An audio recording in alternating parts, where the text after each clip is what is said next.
Assalamualaikum warahmatullahi wabarakatuh dan salam Ramadan Al-Mubarak kepada semua penonton dan pendengar Nexus Night Podcast with NS Digital. Nama saya Muhammad Rizkan bin Azizan dan bersama rakan perjuangan saya. Dan saya Abdul Muhammad bin Abdul Rahim dan boleh panggil saya Cak juga untuk nama pendek. Okey, Riz. Sebelum kita mulakanlah kan untuk episod yang ni, sebab ni episod first kan. Jadi orang episod pertama lagi. Kan. Episod pertama. Jadi orang tak berapa nak tahu lagi apa tu Nexus Night. Jadi izinkanlah saya Riz untuk memperkenalkan apa itu Nexus Night with NSD. Silakan. Okey, Nexus Night with NSD ni merupakan satu rancangan bual bicara dalam bentuk podcast lah secara kasarnya. Dan juga seperti yang semua tahu, Nexus Night ni adalah program terbaru daripada NS Digital. Dan setiap episod kita akan berkolaborasi dengan kelab-kelab yang ada di UiTM Cawangan Negeri Sembilan, kampus Rembau. Dan kita juga Riz, setiap episod kita akan bualkan ataupun bincangkan ataupun kupaskan tentang topik-topik yang kita akan pilih lah juga. Maknanya setiap episod tu ada topik lain topik lah. Lain topik. Maknanya bukan continuous topik lah. Betul. Dan berbangga, sangat-sangat berbesar hati juga untuk saya cakap dekat sini, kalau anda semua yang tengah tengok dekat YouTube sekarang ada apa-apa topik, ada apa-apa topik yang rasanya nak kami bincangkan ataupun ada apa-apa je komen, boleh letak di ruangan komen di bawah. Dan insya-Allah untuk episod yang akan datang kita akan cuba untuk kupaskan apa yang anda nak dengar kami kupaskan. Dan jadi bukan dekat YouTube je Riz, kita dekat Spotify pun ada. Kita jangan lupa Spotify pun ada. Baik. Jangan lupa pendengar-pendengar kita dekat Spotify. Jadi mereka, kalau anda sekarang tengah dengar dekat Spotify sekarang, teruskan bersama kami sebab setiap episod kita akan ada topik-topik yang menarik. Kita akan bincangkan lah, yang menarik jugalah. Jadi Riz, untuk episod kali ni kita bersama dengan siapa? Okey, baiklah, sebenarnya menyambut minggu terakhir Ramadan 1442 Hijrah pada tahun 2021 ni, kita jemput tetamu undangan khas daripada Ikatan Persatuan Mahasiswa Muslim IPMM UiTM Rembau, iaitu Wan Alif Syafiq. Tepuk tangan sikit. Hai. Assalamualaikum. Waalaikumsalam warahmatullahi. Macam mana Wan? Sihat hari ni? Oh, sihat hari ni, alhamdulillah. Nampak berseri ya muka. Itu nampak berseri. Semua kan.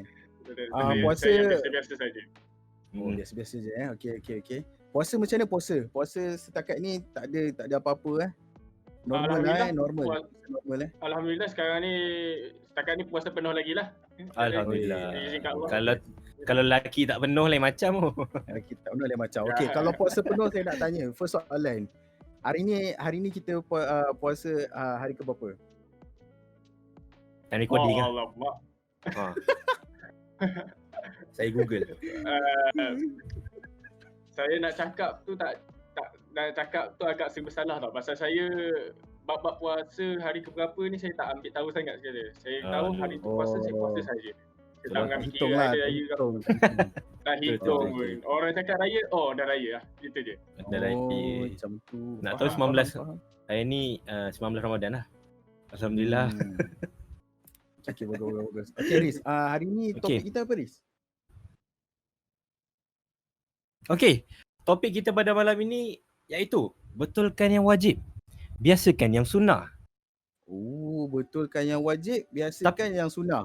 Ya betul, tapi sebelum tu Muhaimin, kita nak suruh saudara Wan Ali Syafiq untuk memperkenalkan apakah IPMM, sebab kita dah tahu memang ramai dah kenal kelab IPMM ni. Tapi mungkin ada beberapa orang yang macam baru masuk ke UiTM Rembau nak tahu IPMM ni kelab apa, siapa betul. Dia punya ketua. Okey, boleh introduce apa itu IPMM? Okey. Terima kasih. Sebenarnya IPMM ni singkatan daripada nama Ikatan Persatuan Mahasiswa Muslim. So dia macam kelab agama Islam lah kalau kita back to sekolah rendah, sekolah menengah, kelab agama Islam. Okey. About kelab ni, kelab Okay. ni mostly about macam kelab agama Islam juga, urus hal-hal surau apa semua. Tapi sekarang instead of kita buat hal-hal surau tu, kita Okay. buat juga event kecil-kecilan macam quizy, gabung lepas tu kita juga ada gabung event dengan kelab-kelab lain. Okay. Lepas tu tambah pula kita ada, disebabkan pandemik ni kita ada banyak juga aktiviti. Tapi macam ceramah dan juga ada sebahagian pertandingan lah. Tapi insyaAllah kalau diizinkan Allah, kata kita punya kes turun, jadi kita akan buatlah event-event yang menarik untuk semua orang. Okay, jadi maksudnya base IPMM ni mula-mula ni di college lah. Lepas tu sebabkan pandemik ni dia buat aktiviti online jugalah macam kelab-kelab lain. Betul. Macam itulah. Faham. Jadi saya nak tanya, kalau orang yang nak join kelab ni macam mana? Okay, macam saya cakap tadi, kelab ni based on macam kelab pendidikan Islam juga. Tapi macam kita nampak dulu, kelab pendidikan Islam tu ramai orang Islam saja boleh masuk. Tapi kalau untuk IPMM ni, dia istimewa sikit. Maksud dia, orang yang non-Muslim, orang yang non-Muslim pun boleh masuk. Sebab setengah kan kadang-kadang kita nampak sekarang kan, setengah orang yang non-Muslim kan nak tanya pasal agama pun macam serba salah kan salah. Jadi IPMM ni bagi peluang untuk orang yang non-Muslim tahu lebih lagi pasal Islam. Lepas jadi bila cakap pasal joining club kan, kita ada dua jenis penyertaan dibuka untuk semua orang. Kita ada dua jenis, satu ahli, satu lagi penggerak. Untuk ahli macam biasa lah, member biasa je lah. Tapi yang untuk penggerak ni macam special sikit. Untuk jadi penggerak ni dia kena face interview lah. Interview based on kita orang punya ahli jawatan tertinggi lah yang akan buat.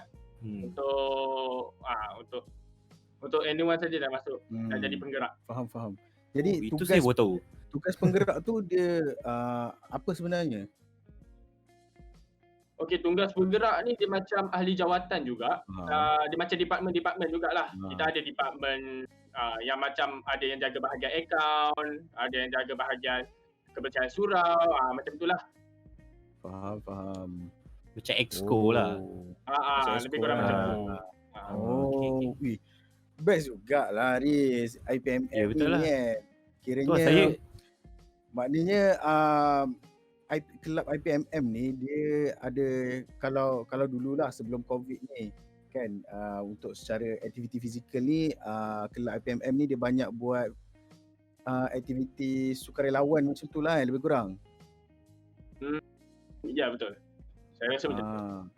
Sebab saya actually saya rasa kalau lebih-lebih pun tak boleh sebab saya pun baru sebenarnya pada penyertai IPMM. Tapi tak apalah, ada beberapa input yang saya baru tahu yang pasal penggerak dengan non-Muslim boleh masuk tu kan. Jadi siapa yang tengah tengok ni, kalau anda non-Muslim jangan risau. Nak masuk IPMM boleh join. Boleh tanya saudara Wan Ali Syafiq ni macam mana nak join. Betul tak? Betul. Saya akan inform dekat saya punya ketua lah. Okay, baik. Boleh. Okey. Berbalik pada topik kita malam ni lah Riz. Betulkan yang wajib, biasakan yang sunnah. So macam mana tu Riz? Okey, jadi saya mulakan dengan soalan yang pertama lah. Untuk tajuk kita betulkan yang wajib, biasakan yang sunnah ni, kita terus pada soalannya lah, senang. Okey, jadi kebanyakan dari kita ni kesilapan lazim sewaktu solat. Okey, ini berkenaan solat lah kan. Jadi yang kita rasa benda tu biasa tapi sebenarnya membatalkan solat. Jadi tu soalan saya nanya. Bukan saya. Okey. Apa kesilapan wazim yang selalunya kita lakukan waktu solat yang kita ingat okey je buat tapi sebenarnya membatalkan solat ataupun mengurangkan pahala ke? Okey, sebenarnya banyak tau, tapi saya hanya boleh highlight sikit-sikit saja.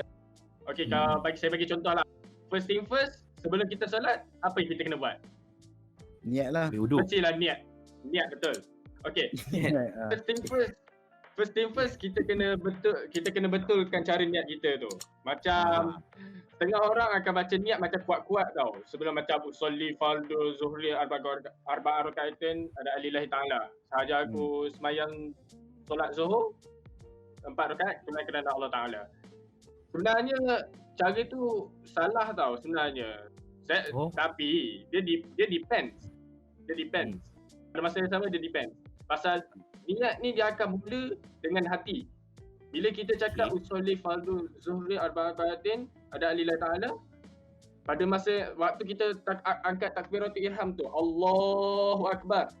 Time sebelum kita cakap akbar tu, kita kena niat siap-siap dalam hati. Sahaja aku semayang fardu zuhur 4 rakaat kerana Allah. Yang tu jangan ambil kira. Faham. Pasal basically niat kita kena dalam hati lah. Okay. Lepas tu yang nombor dua yang ni yang saya highlight sebab daripada saya punya tindakan lah. Kedudukan kaki juga penting. Maksud macam kedudukan kaki kita berdiri, kita kena berdiri tegak. Berdiri tegak tu je lah. Lepas tu kaki sebenarnya at least daripada macam selalunya kita nampak kaki macam tu. Bayangkan ini kaki saja. Kaki kita kadang-kadang kita nampak ada setengah orang kaki V, setengah orang kaki macam tu kan. Tapi sebenarnya salah tu. Sebenarnya kita kena kaki straight. Oh, menghadap kiblat lah kan. Semua. Kaki kita semua jari kena menghadap kiblat. Unless kalau kaki dia tu jari dia tu jenis macam tu ke, kita tak jari boleh cengit apa-apa lah. Kalau jari dia jenis cengit macam tu, tak apalah. Kita tak ada macam. Dimaafkan lah kiranya kan. Yang tu dimaafkan lah. Faham. Jadi kita kena luruskan ke depan. Lepas tu sama juga kedudukan jari kaki itu, sama juga waktu kita tengah duduk antara dua sujud, waktu kita tengah duduk melutut tu, waktu kita duduk antara dua sujud dan tahiyat awal dan tahiyat akhir. Jadi kita kalau boleh kena straight lah. Waktu kita tengah bengkokkan jari tu, kena straight jari kaki tu. Tapi macam saya cakap tadi lah, kalau contoh kita tak boleh nak tahan sangat tu, kita pilih sikit, kata longgar-longgarkan sikit lah, kata. Dia ikut kemampuan lah kan maksudnya kan? Ikut kemampuan, kata. Saya pun sebenarnya pun tak, saya pun sebenarnya tak tahu tau, tapi ini based on saya punya ni lah, pengalaman lah. Kata dulu pun saya tahfiz, kena marah dengan ustaz pasal tu. Oi, tahfiz dulu. Alhamdulillah. Tahfiz. Kita panggil orang yang betul lah ini. 2 ke 3 tahun lepas tu saya kena pindah sekolah lah. Itulah. Tapi betul lah Riz, sebab bila dia saudara Wan kita dah cakap tadi kan. Saya sendirilah personally pun baru tahu yang jari-jari kaki kita pun semua kena menghadap ke kiblat. Sebab kadang-kadang kita tak berapa nak perasan. Kadang-kadang kita solat tu kaki kita bentuk V, macam butterfly. Macam butterfly. Macam tu lah. Bentuk V. Kadang-kadang jari kita, sebab kita tak perasan kedudukan kaki kita macam mana kan. Jadi kadang-kadang ada yang sengit, ada yang lurus tu okey lah yang sengit. Jadi maknanya benda tu juga benda agak penting lah dalam kita punya solat tu okey faham. Jadi kepada semua yang dengar dengan menonton ni, ingat boleh catat dia. Sebab benda ni, benda solat ni jangan main-main lah. Sebab benda ni kan benda ni wajib. Kita orang Islam, kita punya rukun Islam kan, mendirikan solat. Jadi betulkan yang wajib. Itu kenaan tajuk kita. Dia yang wajib ni memang banyak lah. Solat wajib, puasa wajib. Macam kita tengah jalankan sekarang kan, kita tengah puasa. Tapi solat ni yang benda yang pertama akan disoal nanti di akhirat nanti. So kita nak tak nak kita solat dulu. Solat tu kita baiki dulu. Betul lah. Dan perkara-perkara yang wajib kita baiki secara berturutan lah. Macam dia sebenarnya banyak tau, macam kesalahan yang biasa pada mata kita, tapi sebenarnya agak boleh menjejaskan kita punya solat lah. Macam contoh lah, kalau kita baca Al-Fatihah, kita rasa kita baca sebab kita baca dalam hati, tapi kita sendiri tak dengar. Sebenarnya tu sebenarnya dapat membatalkan kita punya solat. Kan, betul tak? Betul tak saudara Wan? Betul sebab Betul. yang saya pernah baca lah, yang saya pernah baca dan saya pernah dengar daripada ustaz-ustaz, diorang kata kalau kita solat sendiri-sendiri, walaupun kita baca Al-Fatihah daripada hati, dia jadi tak sah solat. Paling tak pun kita kena dengar dekat telinga kita sendiri lah kan. Paling tak kuat pun tak apa, janji kita sendiri boleh dengar. Kita sendiri boleh dengar lah. Dia janganlah pula kita semayang kat sini kan, kita semayang dalam rumah. Kawan kita yang dekat luar rumah tu dah yang dekat depan pagar tu boleh dengar lah. Macam Rizkan ni hari tu, dia dekat PI tu, dia bukan baca Al-Fatihah. Dia niat je, dia baru usolli. Dia buat usolli tu saya dah dengar dekat tempat wuduk tu saya dah boleh dengar dah. Dia punya kuat tu. Pasal niat tu pun sama juga kan, sama juga macam semua. Niat tu sekadar kita boleh dengar di halua telinga sahaja. Itu pun dah cukup lah. Pasal satu kita tak nak, kita agama Islam, kita tak nak mengganggu juga orang lain. Pada masa yang sama kita nak menghadap Allah. Jadi dekat dengan halua telinga pun dah cukup dah. Cakap je. Unless lah kalau ada mikrofon dekat mulut. Itu imam tu lain lah kan. Yang tu tak boleh lah buat apa lah kata kalau yang tu tiba-tiba kalau nak baca niat sekejap lagi tutup dulu mic. Lepas tu baru buka mic, susah lah pula macam tu. Betul. So tapi tu yang saya dengar pasal yang baca tu, kalau kita baca dengar kat telinga, maksudnya itu pun membantu juga untuk kita punya usyuk dalam solat kan. Saya dengar ustaz kata lah macam tu. Macam nak confirmkan balik lah, macam kita nak mengelakkan was-was lah. Kata lagi sembahyang Zuhur lagi kita tak baca, kita niat dalam hati duk angkat takbir tu elok-elok dah sampai tahiyat awal kat kita tahiyat aku niat solat Zuhur ke solat Zuhur ni. Kan dah sudah jadi syawal tangga lah kan. Betul. Jadi kepada semua penonton, kita kena ingat solat tu tiang agama. Kalau tiang pun kita dah goyang-goyang, macam mana kita nak puasa pula nanti kan? Betul lah Rizkan kan. Alhamdulillah. Sangat bijaksana awak untuk episod yang first ni pun awak dah tunjuk kebijaksanaan awak bagus. Alhamdulillah di bulan Ramadan mulia ni kan. Okey, jadi saudara Wan Alif. Ya. Kan tadi tajuk kita kan betulkan yang wajib, biasakan yang sunnah. Jadi kita nak masuk kepada hal yang sunnah pula, boleh ya? Boleh. Okey, untuk soalan yang sunnah ni saya nak tanya, apakah amalan-amalan sunat yang boleh kita buat tapi orang jarang buat? Tak kisahlah dalam bulan Ramadan ke ataupun di luar bulan Ramadan.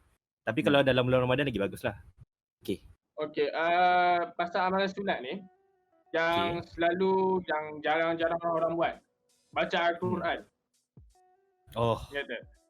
Yang tu memang jaranglah orang buat. Pasal yalah saya tak salahkan semua. Pasal dia amalan sunat. Betul.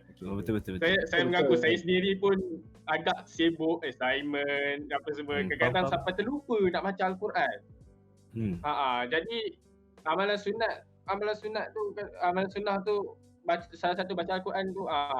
Jadi kalau contoh ada masa sikit kan, contoh macam lepas maghrib, lepas dah berbuka kan, kita sembahyang maghrib. Lepas tu kalau ada masa lah, kita ambil lah dalam 5 ke 10 minit ke, kita bacalah 1 ke 2 helai muka tu. Kalau tak sempat sangat lah.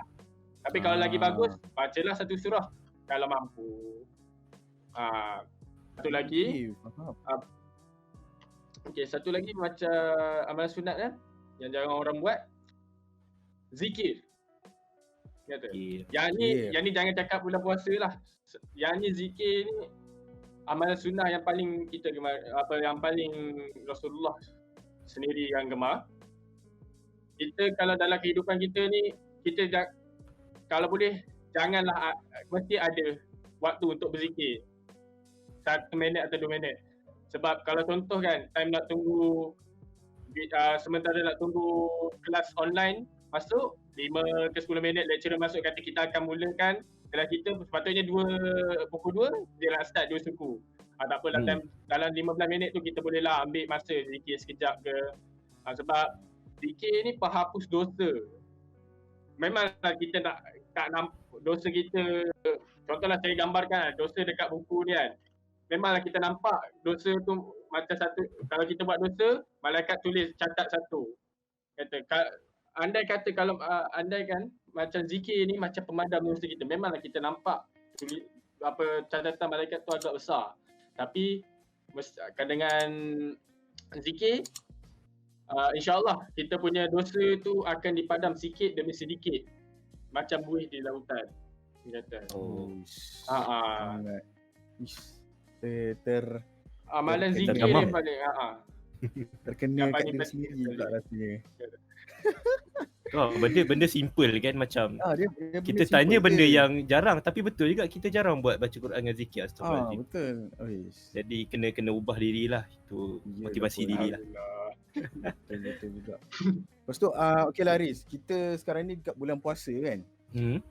Nak jugalah tanya benda-benda sunnah yang ada dekat dalam bulan puasa ni, dalam bulan Ramadan ni, yang ibadah yang sunnah, ibadah sunnah yang paling famous dekat bulan puasa ni, bulan Ramadan ni, solat tarawih lah kan. Jadi solat tarawih dia ada 8, 4, 8, 16, 20 rakaat. Betul. Jadi saya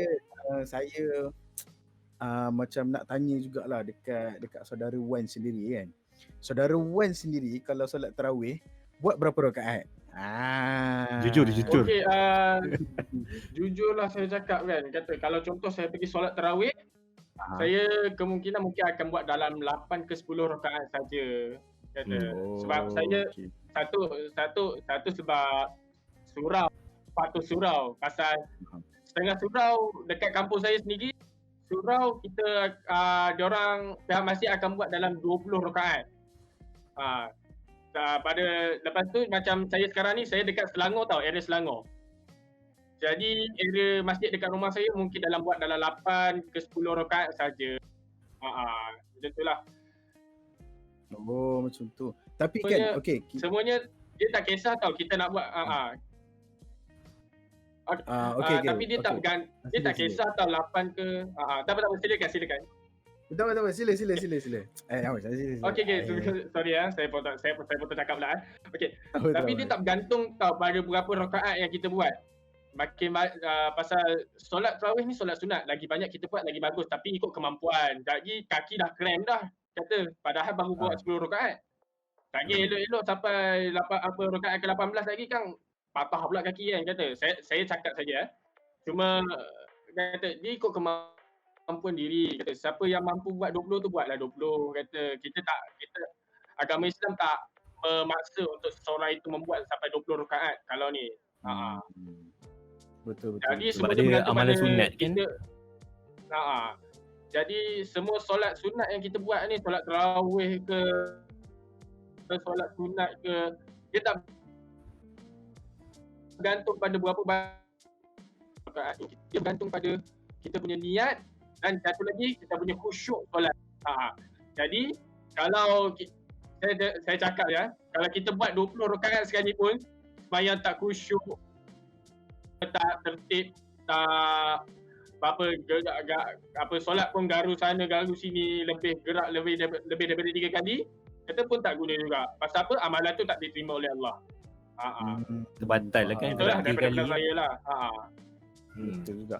Jadi maknanya tak kisahlah kita buat 8 ke 16 ke 20 ke, yang maknanya semua tu di orang kata apa, diterima lah kan kiranya, tapi ikut pada niat kita lah, ikut pada kemampuan kita. Maknanya kalau kita rasa kita mampu buat 20 lah, tapi kalau kemampuan kita pada 8 rakaat je, 8 lah kan. Kalau kita nak paksa-paksa pun tak boleh kan. Sebab Islam ni agama yang memudahkan, agama yang memudahkan umat-umat dia, penganut dia. Jadi tak ada paksaan lah dalam melakukan sesuatu yang sunnah ni kan. Jadi satu lagi lah, saya tadi kita cakap solat tarawih tu lepas kita berbuka. Ini semasa kita berbuka, kita disunatkan untuk berbuka dengan benda-benda yang manis kan. Kita disunatkan untuk berbuka dengan benda-benda yang manis. Jadi selain daripada kurma, kita boleh tak berbuka dengan benda lain tapi manis, macam kuih lapis ke seri muka ke, manis juga kan. Mana tahu. Dengan senyuman awak ke.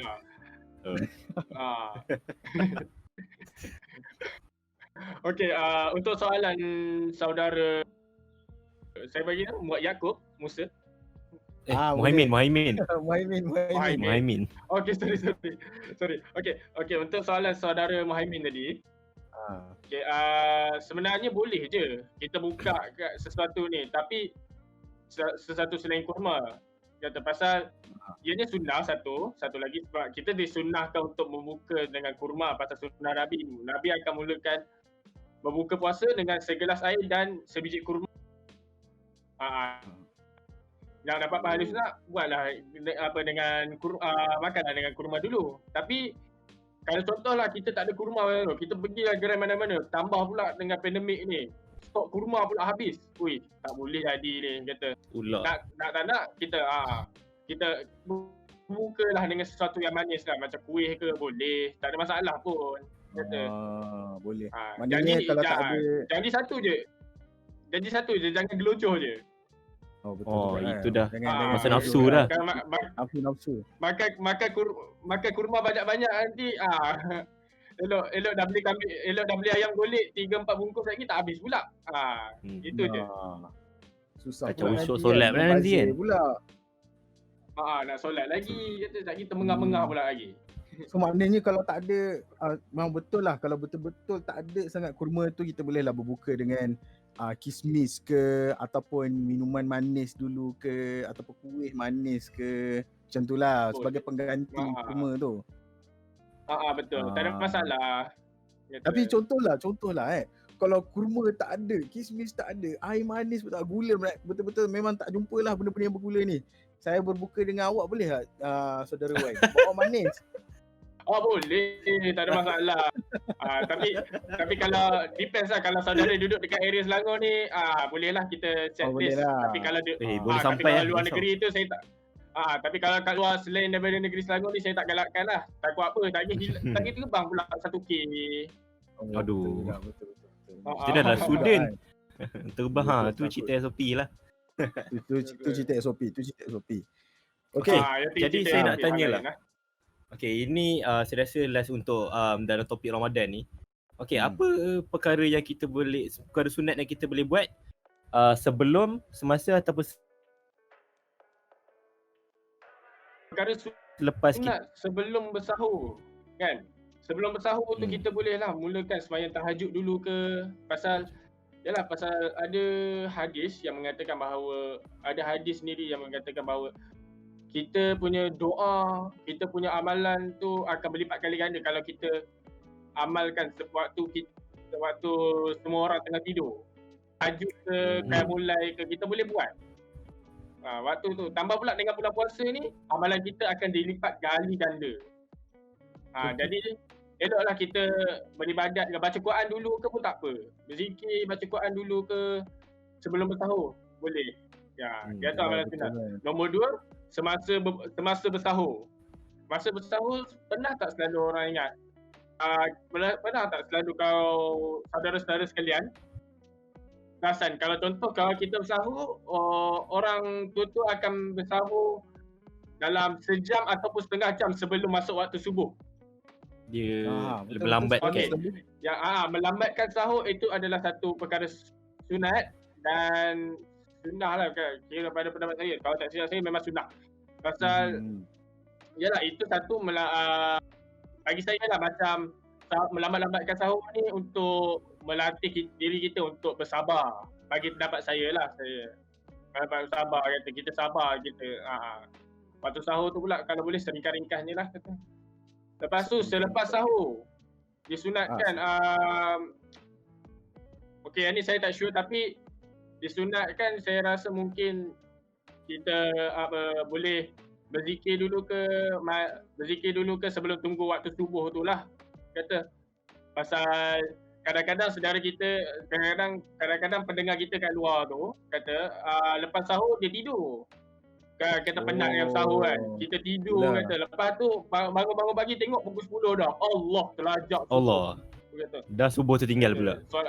Subuh tertinggal kata. Jadi saya rasa elok lah kata kalau contoh kita isi waktu selepas sahur tu dengan berzikir ke. Kalau nak mandi kita segarkan diri sikit ke sebelum kita nak masuk waktu subuh tu. Betul. Sebelum subuh elok mandi. Kalau perlu mandilah kiranya. Kalau nak mandi kita perlu mandi. Tapi saya rasa elok je mandilah. Elok mandilah. Sebab kita pun nak sebab kita pun kalau kita nak solat subuh ke kan, kita nak bersih juga. Jadi apa salahnya kita mandi kan sebelum kita solat subuh tu. Mana tak kata kalau kita pasal kita nak menghadap Tuhan waktu subuh tu. Kata seeloknya kita mandilah, kata bersihkan muka tu. Kalau malam-malam tadi ada air basi ke melekat dekat pipi, kita tak tahu kata. Dah tengoklah apa bantal kita dah penuh dah dengan peta dunia kan. Kata. Sebab tu kata kalau boleh selepas sahur tu fikirlah sikit-sikit. Lepas tu kita standby lah untuk subuh. Sementara nak tunggu subuh tu kan, takut tertidur nanti terlajak pula ya. Selalu macam tu lah. Okey. Macam mana nak cakap untuk episod yang first pun dah lain macam rasa dia ni Riz. Dia dah banyak soalan, alhamdulillah lah. At least soalan yang kita tanya ni berkenaan tentang ibadah kan. Jadi ini saham akhirat kita semua lah. Saham akhirat kita semua lah. Pada pendengar-pendengar semua harapnya korang dapat lah apa yang kita borakkan hari ni kan. Pendengar-pendengar juga penonton-penonton di YouTube channel NS Digital. Jangan pula korang masuk dengan tangan kosong, keluar pun dengan tangan kosong. Tak syak lah. Sebab kita buat kita nak berkongsi kan. Apa salahnya kalau kita kongsi anda tadah lah dengan ikhlas. Macam tu. Betul. Jadi itulah yang kita nak sampaikan dalam betulkan yang wajib biasakan yang sunnah ni. Benda yang wajib macam ikut rukun Islam kan, ada solat, berpuasa. Jadi benda yang wajib tu kita lengkapkan, dan dalam masa yang sama kita buat benda yang sunnah untuk top up sunnah, untuk kita top up benda yang pahala-pahala kita yang bayar wajib tu. Contoh kita tak lengkap kita buat wajib tu, jadi sunnah pun buat, wajib pun buat, insya-Allah pahala dapat, insya-Allah kita semua jumpa kat syurga nanti. Insya-Allah. Insya-Allah. Jangan lupa jadi, kalau ada dekat pintu syurga nanti tarik-tariklah saya. Insya-Allah. Jadi jadi saudara Wan Alif, ada apa-apa yang nak cakap tak untuk kita punya penonton dan pendengar Nexus Net Podcast pada malam ni? First bagi daripada diri saya, kepada pendengar-pendengar luar sana, kurangkanlah bergosip. Kurangkanlah bergosip. Sebab di norma baru ni kita pakai media sosial, mostly on media sosial untuk dapatkan information. Jadi kat mana-mana yang kaki-kaki India media sosial tu, kaki-kaki komen tu, kurangkanlah bergosip. Kata kita tahu dia buruk kata, tapi pada masa yang sama kita jangan memburukkan dia lagi kata seseorang tu. Pasal elok daripada pahala puasa kita, tambah bulan puasa dia kan, elok daripada malaikat catat pahala kita kan, potong sikit dia kata, daripada rugi lah.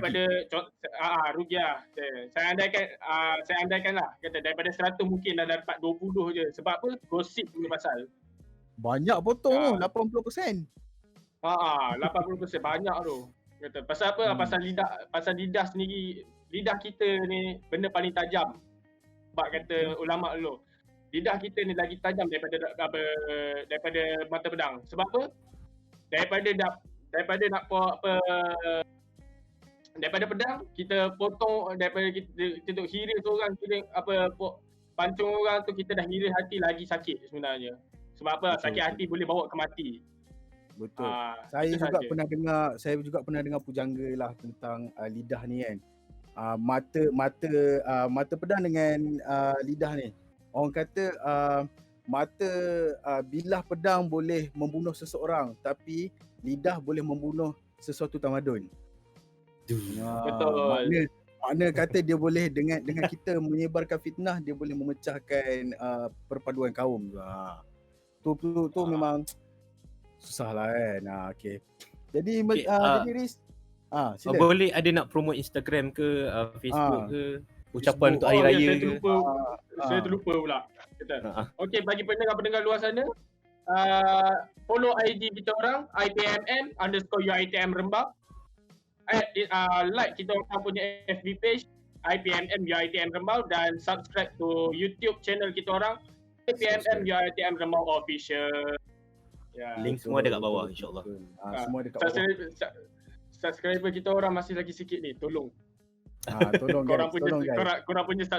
korang punya subscribers really appreciate us. Oi, insya-Allah. Guys. Okay. Sama-sama ni lah. Kalau korang macam terlepas tadi dengan Facebook, dengan Instagram apa benda semua tadi, korang boleh check nanti dekat description dekat bawah. Kita orang akan sertakan link dekat bawah semua, nanti korang boleh check out dekat bawah semua. Okay. Alhamdulillah Riz. Ya. Kita dah sampai di penghujung episod yang pertama. Macam mana? Alhamdulillah. Apakah perasaan kita semua?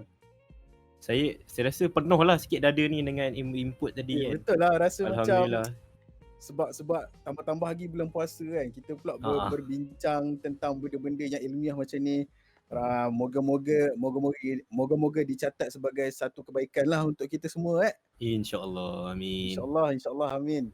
Okay guys, sebelum kita mengakhiri episod kali ini, saya ingin mengucapkan ribuan terima kasih kepada yang sudi mendengar daripada awal sampailah ke habis, yang menonton dari awal sampai ke habis, dan jangan lupa kepada anda semua yang di YouTube sekarang ni, kalau katanya belum lagi subscribe dekat YouTube channel kita orang, boleh tekan subscribe. Kerana apa Riz? Subscribe itu gratis guys. Subscribe itu gratis guys. Dan kepada pendengar yang ada di Spotify sekarang, jangan lupa untuk tunggu episod-episod yang akan datang. Follow. Dan kami harap anda semua suka dan enjoy untuk episod kali ini. Dan jangan lupa untuk follow juga Instagram kami @nsdigital_official untuk ketahui lagi program-program ataupun event-event yang akan kami jalankan di masa akan datang. Okay. Dan dengan itu, Riz, suka dengan duka citanya saya ingin bagi tahu yang kita harus menamatkan episod pertama kali ini. Terima kasih kepada Wan kerana join kita punya podcast pada episod pertama pada malam ni. Betul. Sama-sama. Terima kasih. Alhamdulillah. Okay. Semoga kita punya ukhuwah antara NS Digital dan IPMM dan semua kelab di UiTM Rembau akan lebih rapat lah selepas ni. Apa-apa Roger lah. InsyaAllah. Terima kasih. Terima kasih.